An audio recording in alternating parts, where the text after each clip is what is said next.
Good afternoon, or morning, or evening, wherever you are. Welcome to AER Live. AER stands for Applied Ecology Resources. And my name is Mark Cadat. I am the chair of AER. AER is a new service from the British Ecological Society that strives to make the products of applied management, like reports, best management practices, case studies, policy briefs, and so on, a permanent part of the evidence base, and to make these documents discoverable, searchable, and free for all. So biodiversity loss is increasingly recognized as a significant ecological and business risk. And organizations are increasingly expected to account for biodiversity impacts in transparent and meaningful ways. The reality is biodiversity and nature-related impacts can be understood and reported across global supply chains. In collaboration with Tunley Environmental, Dr. Tara Garraty will discuss the evolving landscape of biodiversity and nature reporting, including emerging frameworks and the challenges of applying these within a complex international supply chain.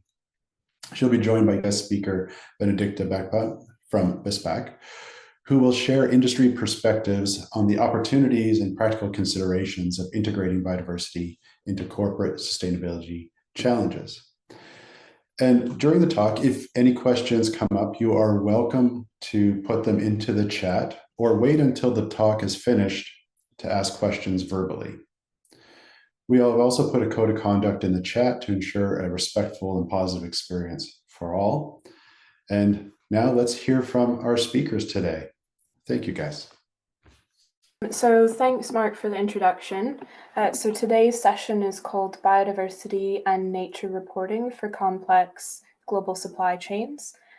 And just to give you a bit of a background on myself and both key speakers, myself and Benedicta. So I am a conservation biologist. I am also an ecological modeler. I completed my PhD with Bangor University, and I looked at climate change impact on the Amazon in Peru, specifically on hydrological systems and how that has a knockdown effect in terms of El Nino and La Nina and the ranging water levels on biodiversity or different indicator species within the reserve. And currently I am a senior scientist and the biodiversity department lead for Tunley Environmental, and we do lots of different biodiversity reporting for all kinds of clients. And one of our very collaborative clients is BISPAC. And with no further ado, I'll let Benedicta introduce herself briefly and her background. Hi, everyone. I'm Benedicta, Head of ESG at BISPAC. I have a background in applied environmental economics from Imperial College and over 15 years of experience in sustainability. And we've been working closely with Tunley and getting them to help support the business to establish our biodiversity footprint. Thanks, Benedicta. So just to jump into today, we have a few key learning objectives. And what we're going to do is we're going to take you through all of these different regulations that you may or may not be familiar with, because the biodiversity reporting regulation kind of globe or sphere is always emerging, and it's Benedicta and I've had lots of conversations about how sometimes they can be quite vague, and how do we help people in the industry and also practitioners or academics understand which framework is kind of the most advantageous for biodiversity reporting and for reducing impact on ecosystems and biodiversity. So a lot of you, because we have such a mixed audience, a fair few of you are probably very familiar with the term biodiversity, so excuse me if it's a little bit repetitive, but just to kind of give a refresher for some who it may be new, biodiversity, essentially boiled down, refers to the variety of life on Earth, and that can range from anything from genes to species, ecosystems, and it's what makes nature function, adapt, and recover. So why do we care about biodiversity? There's a lot of reasons, personally and professionally, why I care about biodiversity, but the main ones to really consider are that it supports ecosystem services. And on your left there, if you're not familiar with ecosystem services, we have a little diagram that breaks up ecosystem services from regulating services, cultural services, supporting services, and provisioning services. So this is huge to really consider how these services help businesses, help human livelihood, human health. Pretty much everything that sustains life is generated from these services. And specifically with the talk that we're giving today and the case study that Benedicta will take you through, these are vital for pharmaceutical, raw materials, etc. So it is really highlighting the fact that biodiversity should be a concern for all businesses, not just typically the conservation biologists and ecologists. It really is an issue that everyone needs to kind of be aware of and start to understand how we can minimize our impact and how we can start that restoration. So another take home is that biodiversity, according to the World Economic Forum, is the foundation for the global economy.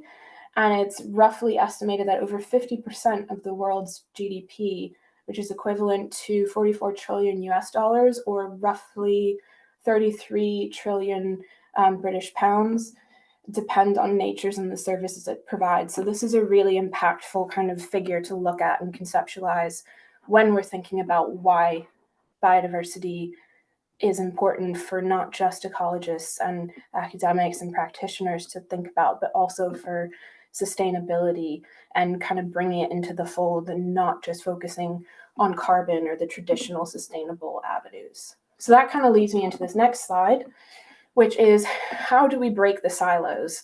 So what I mean by silos is that often sustainability is something where we like to put everything, I think as humans, we like to put everything in different boxes. We like to categorize everything because it's nice and neat. However, biodiversity kind of breaks that mold because there's so much interplay between different ecosystem services, and different levels of what biodiversity is, such as species, genes, environmental ecosystems, etc. So I think moving forward, and something that Tenley embodies as well as BestPac embodies, is looking at sustainability through a new lens of not just carbon reporting over here, social impact over here, and biodiversity over here, but how do we really incorporate all of these into one? And the answer to that, or the conceptual answer to that, is trying to consider what is natural capital. So natural capital, again, is kind of building off that momentum of what are ecosystem services. And I'm not sure, some of you may be familiar with payment for ecosystem services. So that was a scheme where you're trying to monetize the services that are provided. So that's kind of how natural capital thinking and the coalition has kind of started to look at these natural assets as actual assets and monetary assets that we rely on for everything. So that's really kind of the backbone, and that's something that you should just have in the back of your mind when you're thinking of these different biodiversity frameworks and when to start considering biodiversity risk and all of that. So, as I mentioned, the regulations and frameworks for biodiversity are constantly emerging. They're all kind of exploding because of a lot of great momentum that the UN and the different big conventions have done to moving nature into the business and industry scene. So it's great that all this is happening, but how do we navigate that kind of regulatory jungle? So what we've done in this talk is we're going to go through the main key regulations that are probably the most important to kind of keep your eye on. So the first one is the Global Biodiversity Framework, or the GBF. And I think I should have put this in the learning objectives, but by the end of this PowerPoint, you'll be proficient in all the acronyms that are regulations for biodiversity. So regulations love to have acronyms for everything, just to make it even quicker and sometimes more confusing to navigate. So GBF is known as the Global Biodiversity Framework, and it's a landmark global agreement that aims to halt and reverse biodiversity loss by 2030. So it's kind of under that concept of nature positive, if anyone's familiar with that, and B&G, that's taking place in the United Kingdom. And it was adopted in COP15 in December 2022, and it's often referred to as the Paris Agreement for Nature. So it really unites the world against climate, just like the Paris Agreement united the world around climate targets. The GBF provides these clear, coordinated roadmap for global action. And for businesses, the most relevant of these is probably Target 15. And that calls for businesses to assess and disclose their nature-related risks, dependencies, and impacts. So this is one of the big key players for regulations. Now, the next one is Task Force for Nature-Related Financial Disclosures, or TNFD for short. And it uses the LEAP approach, which is locate, evaluate, assess, and prepare. And essentially what this does is it's been around a little bit longer than the GBF, but it's similar concepts behind it in the sense that it gives businesses a structured way to understand and disclose their nature-related risks and opportunities. So nature-related risks can be different categories of risk. One is physical risk, another is reputational risk, and then financial risk. So looking at that three-pronged approach, you're able to look at how your business or how a business is dependent on nature, but two, how your reputation is at risk or your finances are at risk if and when these ecosystem services reach tipping point because of human pressures that are put on these systems.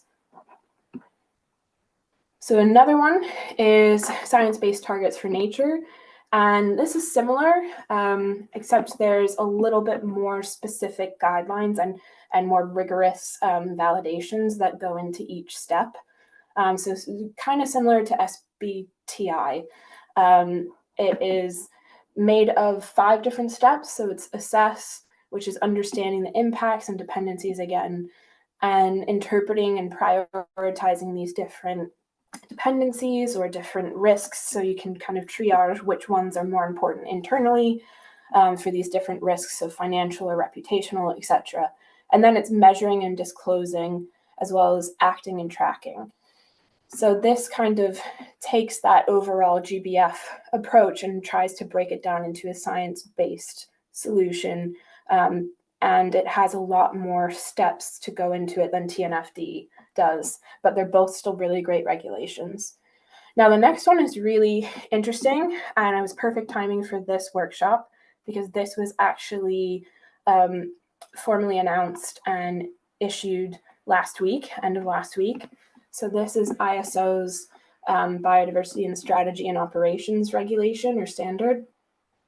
And it's the first global standard that provides a structured science-based framework for integrating biodiversity into corporate strategy and operations.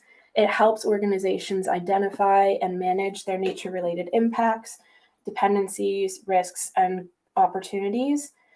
And there's growing expectations from regulators, investors, and supply chain procurement to start aligning with this.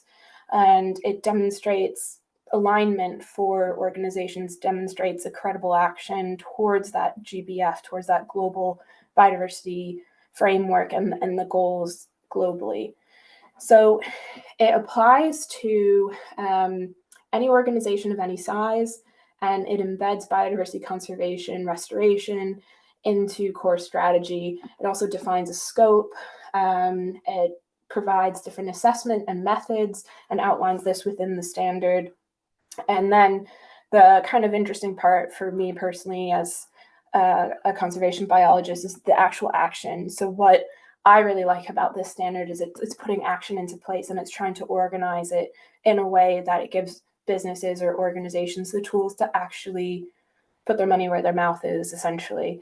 So setting ambition and SMART objectives, or biodiversity KPIs, as we call it at Tunley, and then developing a biodiversity action plan or a BAP with indicators, targets, timelines, roles and following that mitigation hierarchy that a lot of people in the audience are probably familiar with B&G. It's that same mitigation hierarchy. And then one of the other really important kind of sections of this standard is communication. So that is internal, so making sure that you embed biodiversity kind of approaches and restoration within the boardroom or, within staff kind of everyday livelihoods and actions, and then externally, so sharing biodiversity reports with stakeholders. And this is really great because, again, it's giving that transparency and it's requiring that transparency, not just using it as an internal tool as some other biodiversity reporting we've seen in the past. And then it also, from that communication, you also have to disclose the implementation and do lots of monitoring indicators and kind of making sure those biodiversity KPIs or SMART objectives you're still on track for that. So the next one is Corporate Sustainability Strategy Disclosure, or CSRD. So CSRD is another big framework and regulation that's coming into the sustainability sector. There's lots of different aspects of CSRD, but the one that really focuses on biodiversity is E4. So that's biodiversity and ecosystems. And again, it wants to require and disclose environmental impacts. You're hearing a lot of the same words of risks and dependencies, and it aligns with all of the previous frameworks that we've just gone through. It requires a double materiality assessment, or a DMA, which is essentially an internal assessment that someone almost does an audit and asks you, self-assessment questions and helps you as an organization identify what the key points and what is most important for an organization to really start considering. And DMAs can be structured towards, biodiversity or carbon reporting, air quality, etc. It's just a tool to help dive deeper into the main strategies and main priorities of an organization. Right, so now with all of those acronyms out of the way, we're going from obligation to opportunity and looking at how compliance can turn into action.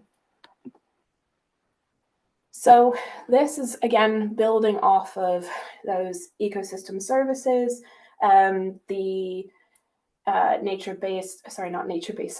natural capital, and to kind of talk about how we can actually put these concepts into motion, and that's with nature-based solutions, such as, wind turbines or, green roofs that you see in the picture there, or if there's any hydropower schemes that are going on that, make sure they don't impact the aquatic environment too much, but are still generating clean power.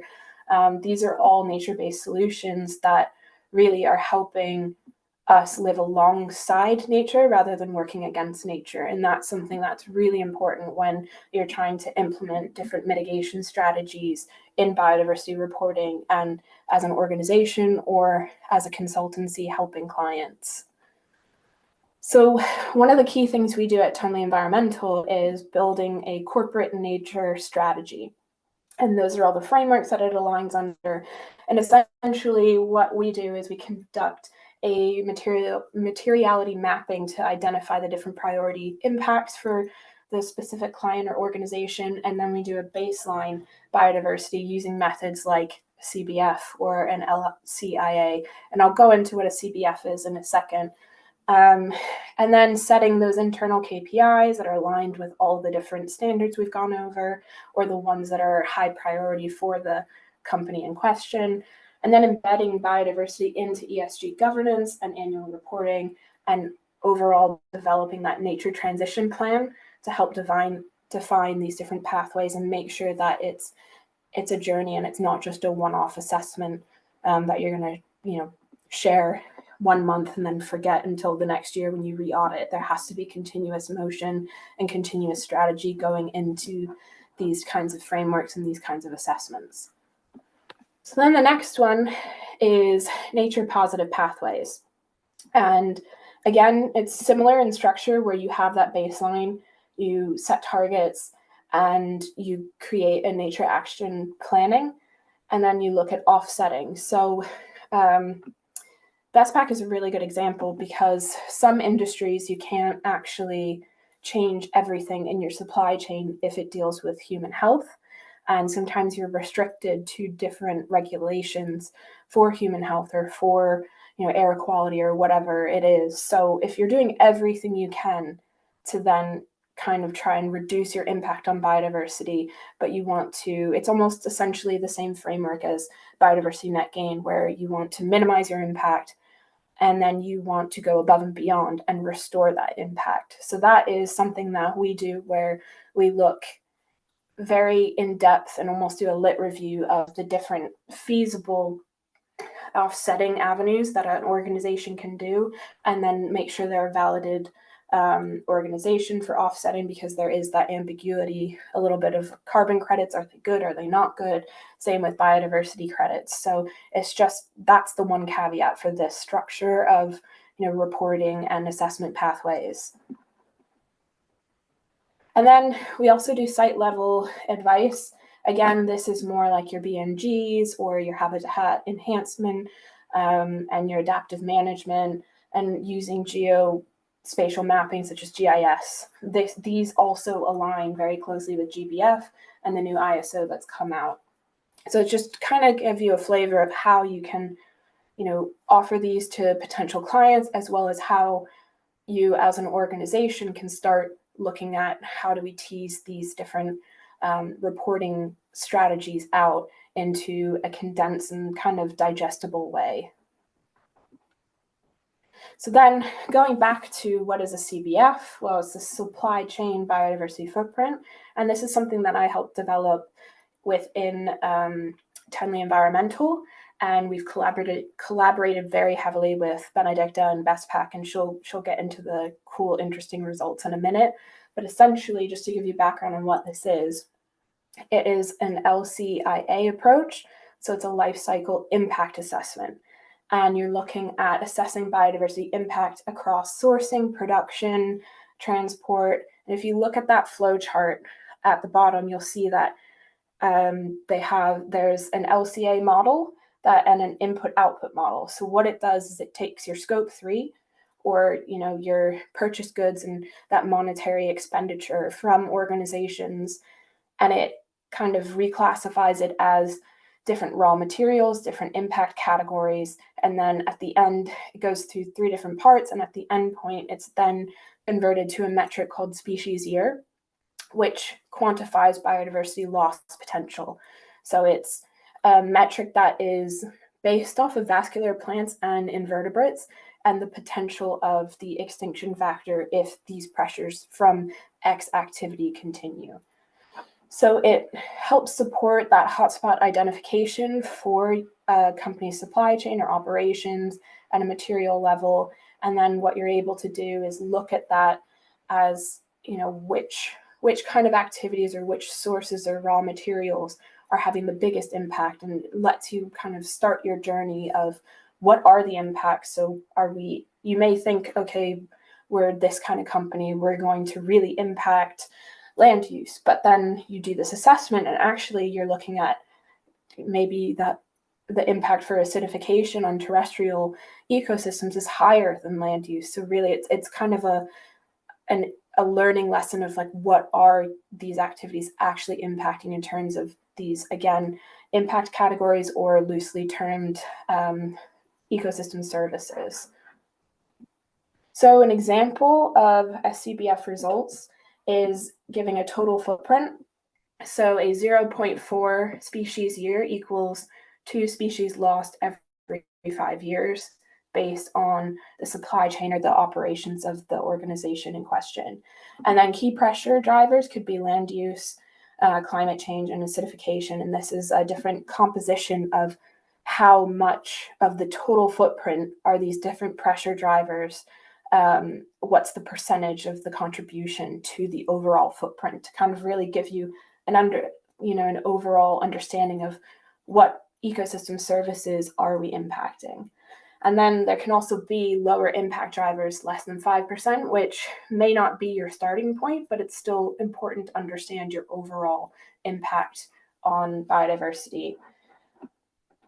So I'll hand over to Benedicta to give some really interesting results from our collaboration. Thanks, Tara. I think before we dive into the case study, I just wanted to set the scene with 3 key reminders or talking points. And the first one is the purpose of the SCBF, why we carried out an SBF on our sites, that's in Kings Lynn and in Holmes Chapel. Second one is lessons or key decisions we made and lessons you can learn, what worked well for us, and start to think about how this might apply to what you're currently working on. It could be your area of work, or despite the sector you're in, if it's life science, if it's agriculture, if it's finance, give you some things or key insight, things you can start to think about. And then lastly is just to take notes of not just the key decisions we made, but also how this can apply to your sector as well. And also we welcome questions and feedback from you at the end of the presentation. So moving to the case study proper.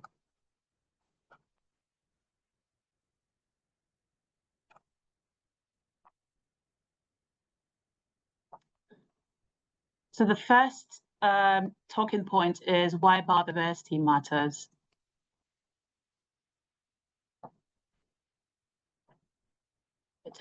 Kick it to the previous slide. Why biodiversity matters to Best Park. So we carried out a double materiality assessment, and the business identified biodiversity as a material topic. That means it has a financial impact on our business and also high environmental impact. And the reason for that being, we have high footprints across both sites in Holmes Chapel and Kings Lynn, like I earlier mentioned, and the financial implications of us neglecting local biodiversity or natural ecosystem seem very high. And so based on the threshold we had set for the business, it came up like a very, very material topic for the business, something that the business had to address. And for us to enable us to address this topic, a key topic, global topic that's coming up after carbon, we looked at 4 key global standards. And the first one is TNFD, which Tara earlier mentioned. The second global standard is the Global Biodiversity Framework, GBF. The third one is the Science-Based Target for Nature, and then also the Global Reporting Indicator, which is GRI standard. So once we had identified biodiversity as a material topic, and we knew the global standards we wanted to align with, I think the next step, or the most sensible step, was for us to decide which assessment tool we wanted to use to carry out our biodiversity footprint. And the obvious assessment tool or methodology was to go for the science supply chain biodiversity footprint. To put it more into perspective, around 90% of companies globally, biodiversity footprint typically comes from their upstream supply chain. So we're looking at agriculture, raw materials, looking at extraction, land use, and pollution. So by mapping out our biodiversity impact across our supply chain, across different regions, APAC, AER, LATMA, and also looking at the materials, we're able to identify where the highest or the biggest risks are and where the opportunities are lying for the business, as opposed to just focusing on local biodiversity on our sites alone. So it just made sense for us to adopt this particular tool to help us establish the baseline of footprints of our supply chain. So we took into consideration the frameworks, and then the next step was to carry like a quantitative, or I would say auditable way to meet these disclosure requirements and to make sure that the data we're providing were future proof, meaning that we could use the data to feed into our strategy, support the business in making improved decisions. And on the next slide, it basically provides a quick summary of what the result looked like. So we carried out a direct biodiversity assessment. Direct means our operations, the impact of our operations on biodiversity. So we looked at the impact of our operations across both sides, and then we carried out an indirect biodiversity assessment that looked at our supply chain. So the methodology we adopted was a dual lens. We looked at the biodiversity impact assessment focused on the 2 manufacturing sites. And you can see in our Holmes Chapel site, we have over 100 biodiversity units currently on the site, large expanse of land. I put that into context, that's more than 100 football pitches worth of land we currently have at Holmes Chapel. And that includes about 4.25 hectares of UK priority woodlands. So they're currently reach abundant woodlands here at Holmes Chapel, which is almost equivalent to 6 Wembley football stadium. In our Kingsland site in Norfolk, although that's a smaller site, and that's reasonable, and that's because it's located in an industrial area, it contributes about 2.57 biodiversity units. Still meaningful, but that's equivalent to an hectare of wildflower-rich grasslands. Also, the site also has some critical rare orchid species and unique ecological value. The results showed our total biodiversity impact from both sites, equivalent of 1 species every 4 years is lost due to our supply chain footprint in our Kingsland site. So basically, every raw material we source that goes into our site in Norfolk, every 4 years, 1 species is lost in the process. In our Holmes Chapel site, close to Manchester, every 1 species is lost every 13 years. And that's based on the kind of raw materials that comes into our site. In our Holmes Chapel site is a mix of materials sourced by Bestpac and materials sourced by our customers. And then we help them with the completion and the finishing. So that's why you can see a very high biodiversity impact figure for our Holmes Chapel site. On the next slide is just sharing the lessons we learned along the process, what worked for us and what didn't work. The very first points I would like to raise for anyone thinking about exploring this biodiversity footprint assessment is just to start with what you have or what you can measure. A very easy way of doing that is to access any granular biodiversity data you have. A very good example, if you've carried out a flood risk assessment, a water survey, ecological survey, BNG report, those are very good baseline reports that you can use as foundation in helping you carry out further assessment to understand your footprint. And then the next point is I would encourage everyone to focus on the low-hanging fruits. There are 3 levels or 3 tiers of data you can obtain from your supply chain. You want to look at tertiary, you want to look at secondary, and you want to look at primary. And the lowest is spent data. Most organizations struggle with obtaining activity-based data from the supply chain because most companies have multiple suppliers, tier 1 to 2 suppliers, over 1,000 suppliers. So it's difficult to reach out to the suppliers to obtain the emissions or the data you require from them. But what we worked with Only to do to help make this process a lot faster and easier for everyone, being that it's the first time, we chose to use spent data, at the same time obtain the locations of where the materials were being sourced from or where the suppliers are based. And we didn't use the entire 100% of our spend data. We focused on the top, on 80% of our spend data. So the result reflects 80% of our current spend data. And over the years, we intend to improve and transition from spend data more to activity-based data. So again, focus on the low-hanging fruits and not to spend too much time worrying about sending or designing a nice flamboyant questionnaire you want to send to your suppliers to obtain data from them. The third and very important point is to avoid complexity. And the reason for that is the SCBF tool is a very user-friendly tool that you can easily recalibrate in your favor. So it means as data comes in, you can always go back in to design because it's very iterative. So it's easy for you to work and model based on the information you feed into the assessment. So you can easily carry out more, you can refine your assessment based on the data you're feeding. It's not rigid, it's very flexible.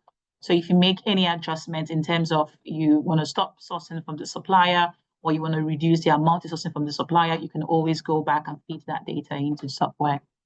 And the last point that Tara mentioned about the nature-based solution is the link to nature to our procurement and supply chain strategy.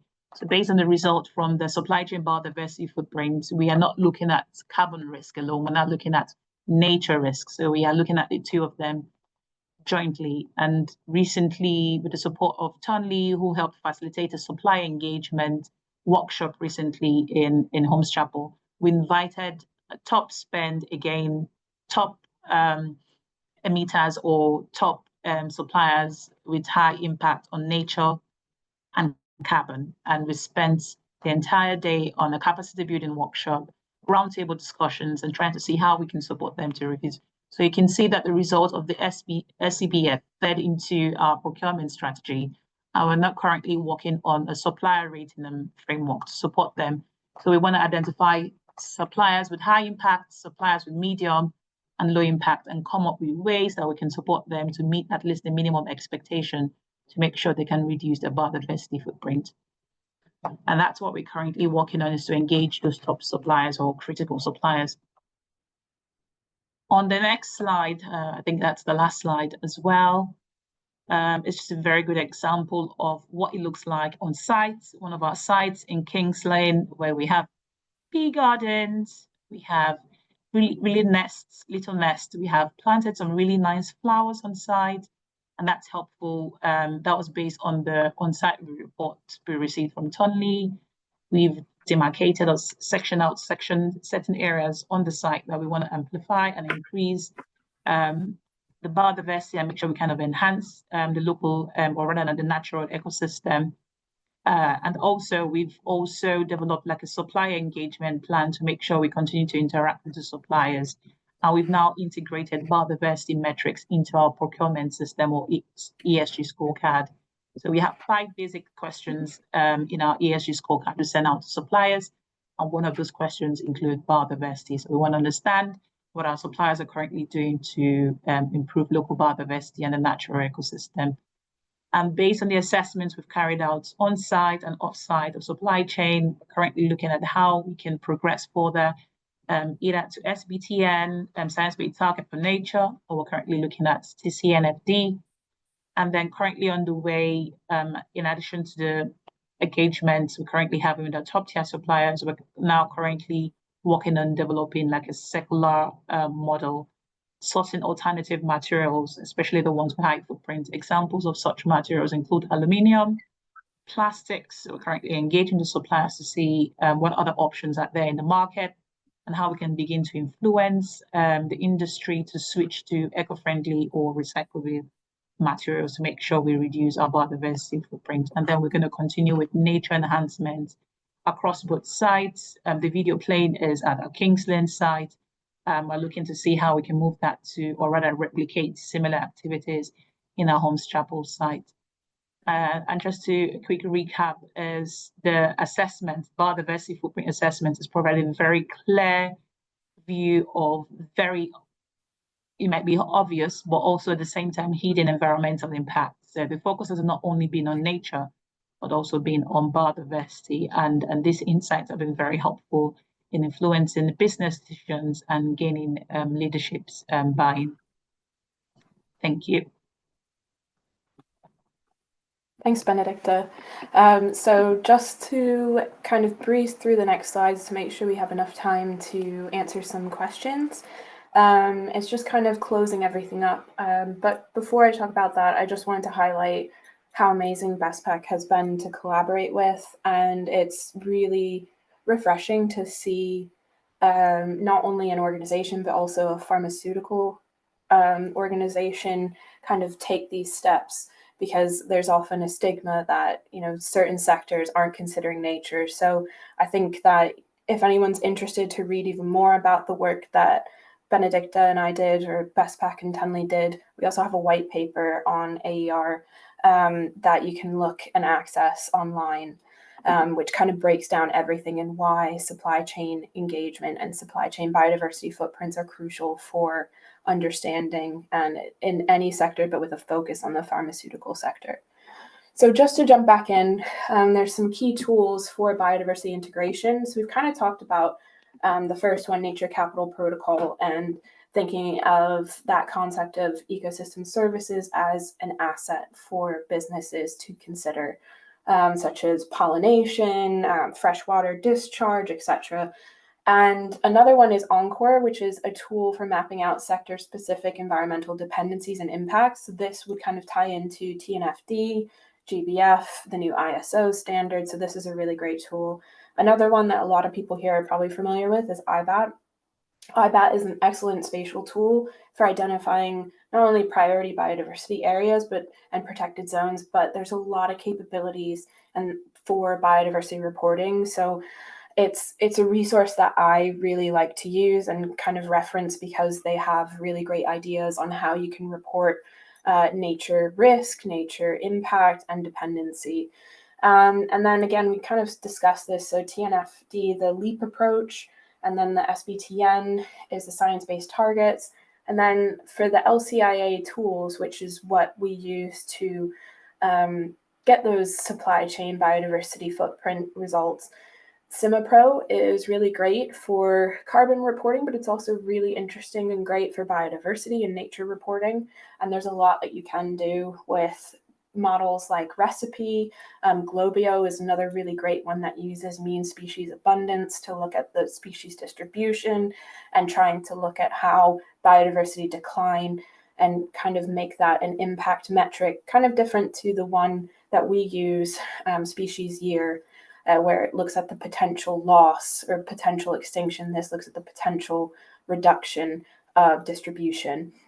And then also climatic models and IUCN scenarios. So it's really important to consider how this anthropogenic or human-induced climate change is speeding up different climate change aspects and drivers, and also to look at biodiversity risk in tandem with climate risk, because they really go hand in hand, because it does have such a big knockdown effect on biodiversity and nature.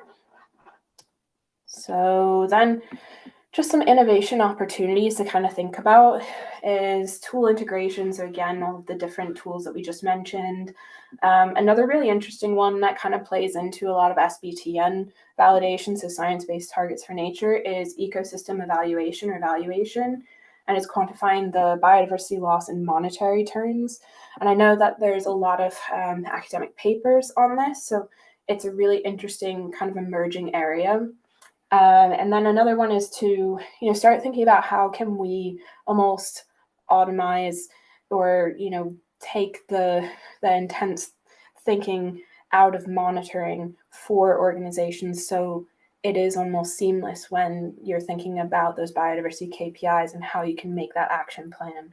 And then automation, AI, I say this with a lot of caveats because I think you really need to use AI in a responsible way.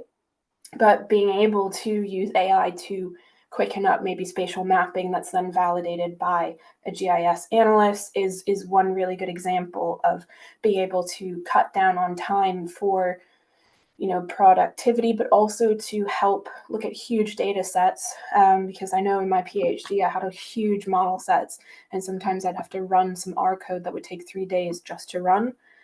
So it's trying to speed up these processes so we can get the scientific results a little bit quicker without, having any detriments to the quality. And then business benefits of considering nature. We've kind of gone over a lot of these, but it's risk reduction, reputation and brand, market access. So Benedicta touched on that. Operational resilience, capital attraction, and regulatory readiness. We really touched on that today. And then kind of the last slide the last two slides from me, the key takeaways are kind of making sure we unsilo that sustainability outlook, because it is a core business risk and opportunity for nature.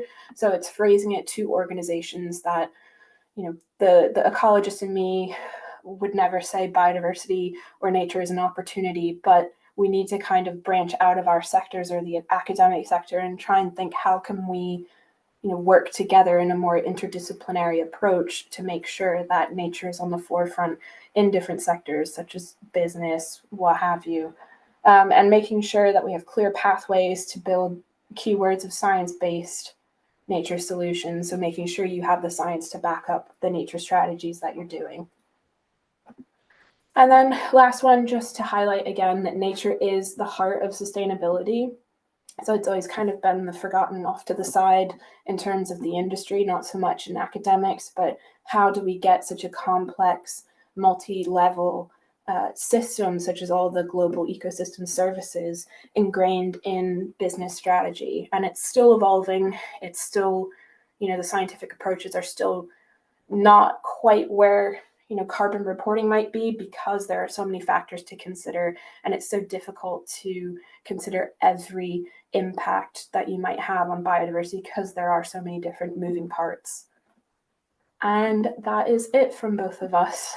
Feel free to ask questions or pop any in the chat. Thank you so much. That was great.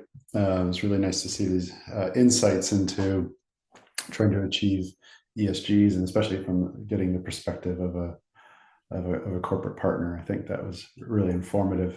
I know I've learned a lot. So we have a few minutes for questions, and if people would like to ask a question, they can use a hand gesture or just unmute, so you can ask your question, or you can place it into the chat. To start us off, actually, I have a bunch of questions, but I'll ask one. I'll ask this one. So when you're doing these double materiality processes, my understanding is that for some companies or industries, they're starting from the impact, so they're trying to reduce impact, and it sounds like that's what we got from the example from Benedicta. But other ones start from the financial part, so the financial risk and opportunities. And I'm wondering, if you're approaching a company or industry, is it important to understand where they're coming from first of all? Are they trying to reduce their impacts, or how you would navigate that in integrating some of these assessments into their processes? Yeah, that's a really good question. I think when you work with any client, it's really important to understand their internal motivation for doing this, not just the regulatory motivation. So actually the DMAs aren't that different for kind of trying to tease out if they're looking at risk or impact. It's more having those discussions and those interviews with staff members that really kind of help highlight, are you interested potentially in aligning with TNFD, or are you interested in SBTN? Because then that's kind of like the dividing factor almost, and in my eyes at least, of, you want to understand your impact. That might be science-based targets for nature, whereas you want to understand the kind of risk that your organization has if nature was to be disrupted. That would be TNFD or the ISO standard as well. So I think that kind of answers it. There's a lot of variability to kind of answer your question with a kind of vague answer at the end, but I think it really depends on the motivation of the client to come to you, like you said.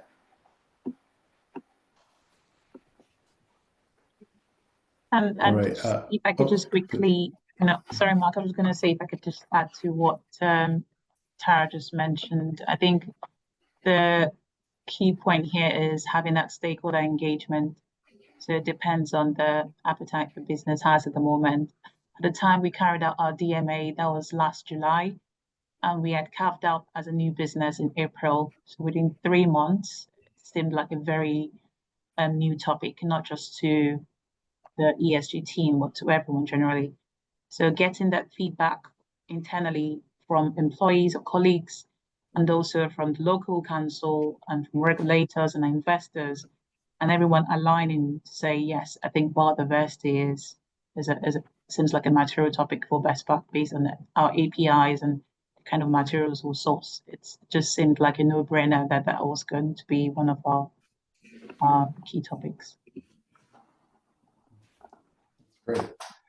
So we have a question in the chat from Andrea. I don't know, Andrea, if you want to unmute and ask, I can ask it. So she's asking whether compliance with the ISO is voluntary or mandatory. So that's a good question. It's currently voluntary, but that also with a caveat that a lot of, procurement may be dependent on actually reporting the, aligning to this standard. And there's a lot of funding opportunities that I think will be emerging that will require that ISO alignment. So it is not compulsory, but I think there's a lot of benefits, and it's slowly shifting to, hopefully it will be required of all organizations at some point in time.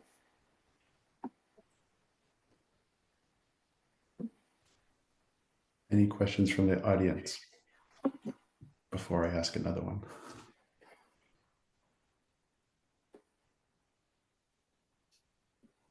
Okay, I'm going to ask one more.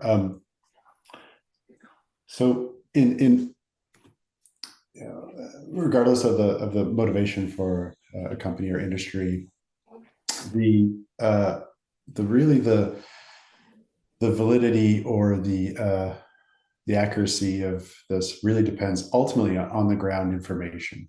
And so I'm wondering, from both of your perspectives, how you engage or how you would ensure that any changes to procurement processes or anything else are actually returning biodiversity gains or reduction of impacts on the ground. Like, who's out there actually collecting information? How's that getting fed back into this? That's a good question. I think, it's a tricky one to answer because a lot of these models, like the supply chain biodiversity footprint, that relies on global models. So it depends on the monetary value that you feed into it. So it comes with limitations, like all models will.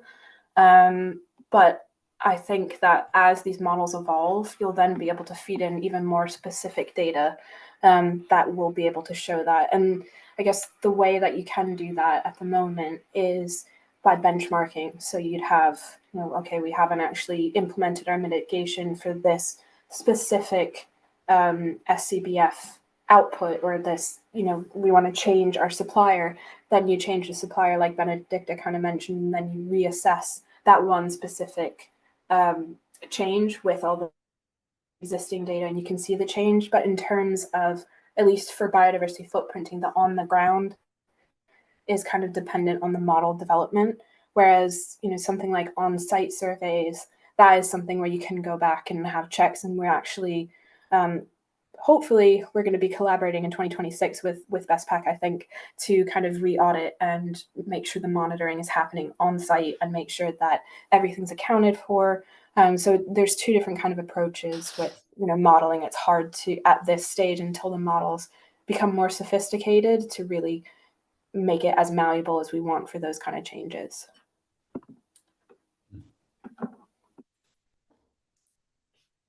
Interesting. All right. Let's see. Oh, no. Okay, there's no questions in the chat. So if there are no other questions, I am at this point going to thank you both again for, I can say personally, I thought it was just fascinating to hear you both speaking about this. And for people in the audience, I mean, it's really good to appreciate that this is really at the cutting edge of how organizations and entities and consultants are trying to align activities, economic activities, with those important priorities, ethics, and also increasingly obligations. And so it's really great to see this. So for those that are interested, we do have another AER Live upcoming on November 4th at 1 p.m. GMT. And this one is by Errol Doze, who is a senior editor with Ecological Solutions and Evidence. And he'll be talking about restoring resilience, lessons from the Buffelsdry Reforestation Project in Durban, South Africa. So with that, I hope we can see you all again. And thank you so much for attending. Have a good rest of your day.